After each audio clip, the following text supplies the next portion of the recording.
Hai teman-teman, di video kali ini saya akan menjelaskan dua materi mata kuliah preservasi dan konservasi merupakan tugas ujian akhir semester.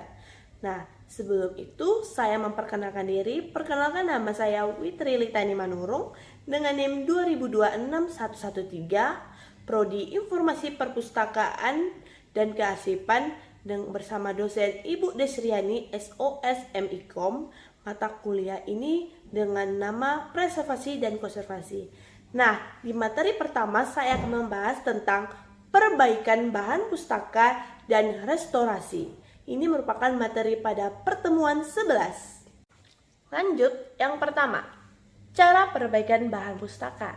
Nah, caranya itu ada berbagai macam. Yang pertama, menambal. Pada bagian yang berlubang atau menambal dapat dilakukan dengan kertas Jepang dan perekat kanji, dan dapat dilakukan dengan bubur kertas atau plam atau menggunakan kertas tisu yang berperekat. Nah, cara menambalnya bagaimana ya? Yang pertama, kita pilih kertas yang sesuai dengan ukuran yang mau ditambal. Yang kedua, bagian tepi atau lubang diratakan dengan cutter. Yang ketiga, oleskan perekat pada bagian tersebut. Lanjut, yang keempat, letakkan kertas penambal pada pad A tempat yang sudah dilubangin dengan arah serat disesuaikan. Yang kelima, kertas pada luar lubang dikikis dengan cutter. Dan yang terakhir, yang keenam, kertas yang sudah dihaluskan diletakkan dan ditekan, lalu keringkan dengan tulang pelipat. Ada cara menyambung.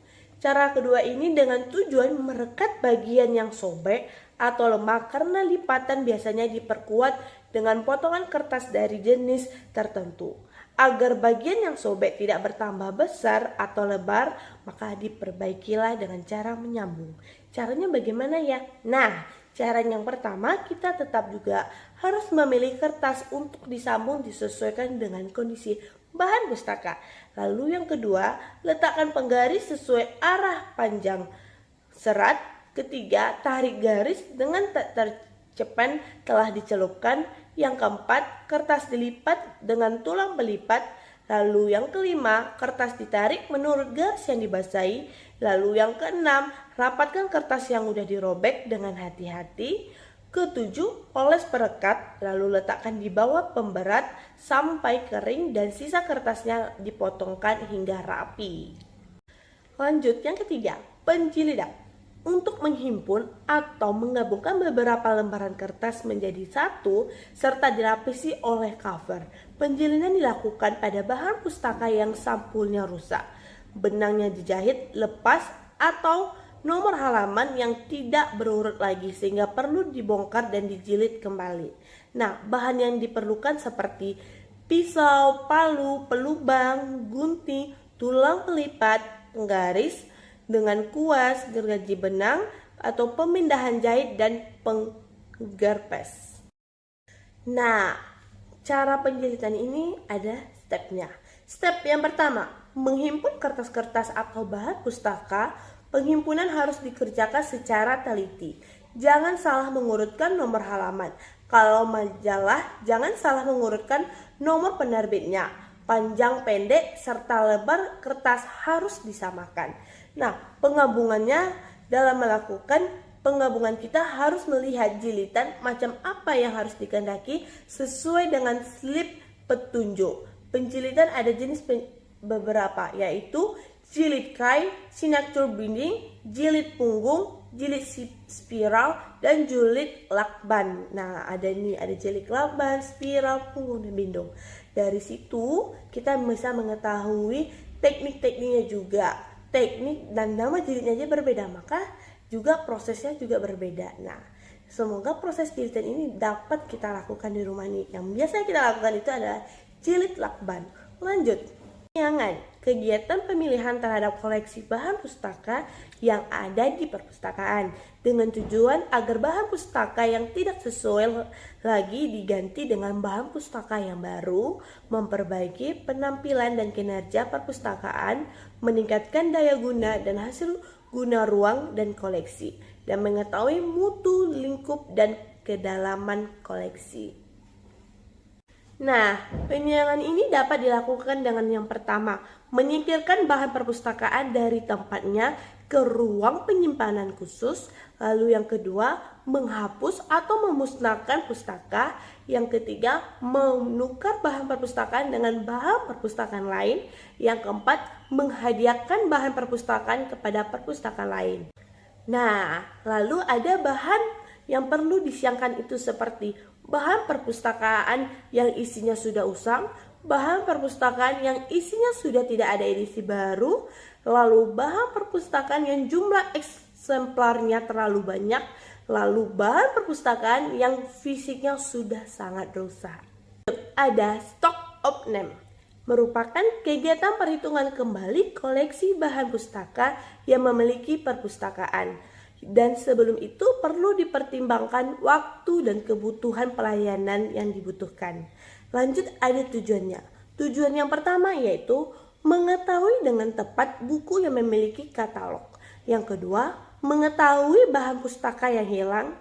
Yang ketiga, mengetahui kondisi bahan pustaka apakah sudah rusak atau tidak lengkap.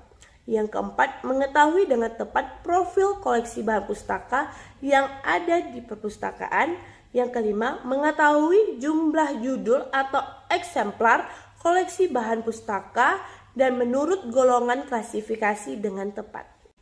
Hai teman-teman, kita lanjut di video kedua. Materi kedua yaitu tentang pelestarian nilai informasi pada materi pertemuan ke-14. Sebelum itu saya memperkenalkan diri. Perkenalkan, nama saya Witri Litani Manurung dengan NIM 2002-6113 dengan prodi Informasi Perpustakaan dan Kearsipan. Ini merupakan mata kuliah preservasi dan konservasi bersama Bu dosen Desriani SOS MIKOM. Nah, di materi ini saya akan membahas pelestarian nilai informasi. Yang pertama yaitu tentang latar belakang pelestariannya. Pelestarian bahan pustaka tidak hanya menyangkut pelestarian dalam bidang fisik, tetapi juga pelestarian dalam bidang informasi yang terkandung di dalamnya. Dokumen baik secara fisik maupun informasi yang terkandung di dalamnya perlu dilestarikan bersama sebagai suatu rekaman budaya atau sejarah kehidupan bangsa yang menjadi kebanggaan dan acuan dalam pengembangan budaya bangsa di masa yang akan mendatang. Pelestarian nilai informasi itu ada dua ya teman-teman. Yang pertama yaitu mikrofilm, yang kedua CD-ROM atau kepanjangannya Compact Disc Read Only Memory. Mikrofilm. John Benjamin Denser bereksperimen dengan pembuatan teks memproduksi di awal tahun 1939. Pada tahun 1853 Denser berhasil menjual mikrofotografi sebagai sebuah slide yang dilihat dengan mikroskop. Perkiraan ilmiah salinan negatif di dalamnya disimpan dengan seksama bisa bertahan hingga 500 tahunan lamanya. Nah, keberadaan mikrofilm di perpustakaan itu ada dua. Yang pertama, mikrofilm sebagai suplemen di mana mencari bahan atau dokumen yang mereka perlukan melalui mikrofilm, namun di perpustakaan tersebut juga terdapat bahan lainnya. Lalu yang kedua adalah mikrofilm sebagai komplement. Apabila di perpustakaan itu tidak ada bahan aslinya, jadi informasi tersebut hanya ada di mikrofilm saja. Film ini ada kelebihan dan kekurangannya. Kelebihan yang pertama, hemat ruang. Kedua, aman dari pencurian. Ketiga, mudah direproduksi dan murah. Keempat, mudah diakses. Kelima, akurat. Yang keenam, ekonomis. Nah, ada juga nih kekurangannya, yaitu alat baca harganya cukup mahal. Lanjut, alasan menggunakan mikrofilm di perpustakaan. Yang pertama, melestarikan koleksi yang mempunyai nilai sejarah. Yang kedua, menyelamatkan koleksi yang sudah rusak. Yang ketiga, melengkapi koleksi yang tidak tersedia dalam bentuk cetak dan koleksinya langka. Yang keempat, mempermudah dalam menggunakan bahan-bahan yang asalnya bertumpuk.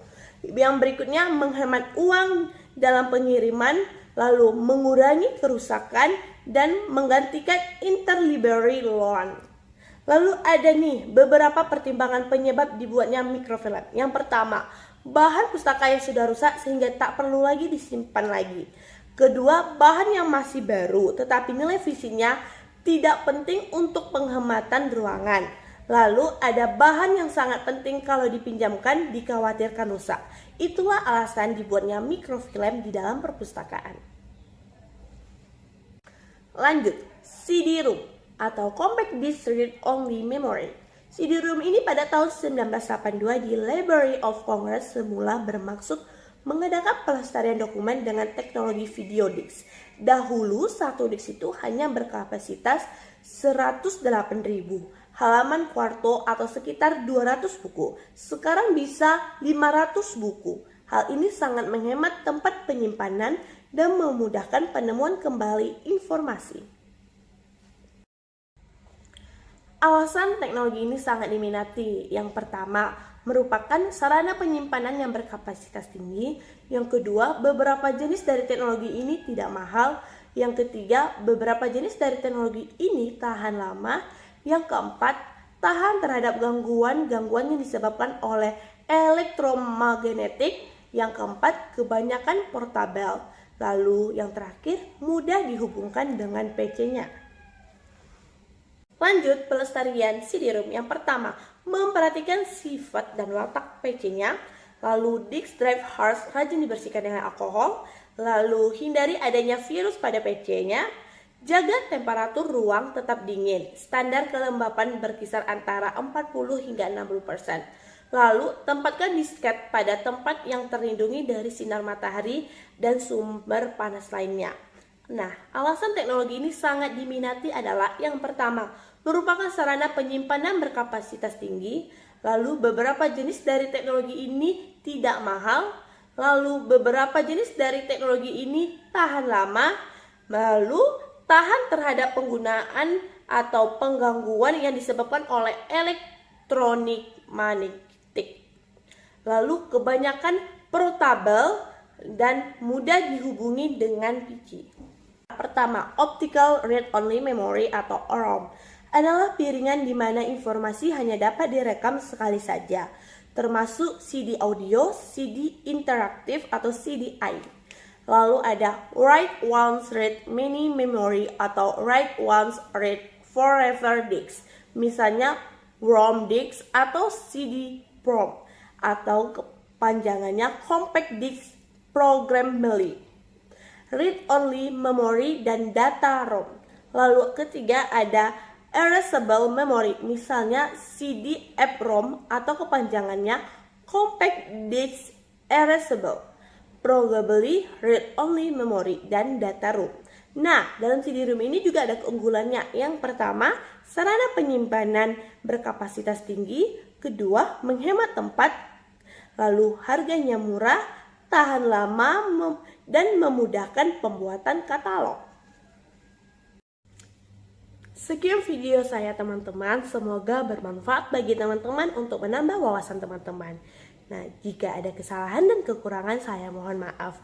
Terima kasih.